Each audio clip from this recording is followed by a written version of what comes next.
Today's evening devotional. Reaching the height of Christian perfection. Now unto him that is able to do exceeding abundantly above all that we ask or think, according to the power that worketh in us. Ephesians chapter 3 verse 20.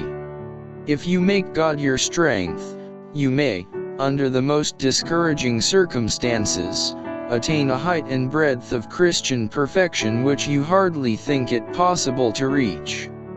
Your thoughts may be elevated, you may have noble aspirations, clear perceptions of truth, and purposes of action which shall raise you above all sordid motives.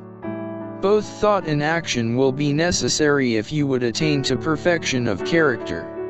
While brought in contact with the world, you should be on your guard that you do not seek too ardently for the applause of men and live for their opinion. Cultivate the grace of humility, and hang your helpless souls upon Christ.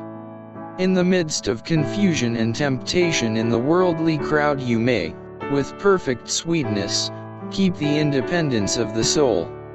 If you are in daily communion with God, you will learn to place His estimate upon men, and the obligations resting upon you to bless suffering humanity will meet with a willing response. You are not your own. Your Lord has sacred claims upon your supreme affections and the very highest services of your life. He has a right to use you, in your body and in your spirit, to the fullest extent of your capabilities, for His own honor and glory. Whatever crosses you may be required to bear, you are to accept without a murmur. Many are without God and without hope in the world. They are guilty, corrupt, and degraded, enslaved by Satan's devices. Yet these are the ones whom Christ came from heaven to redeem. They are subjects for tenderest pity, sympathy, and tireless effort, for they are on the verge of ruin.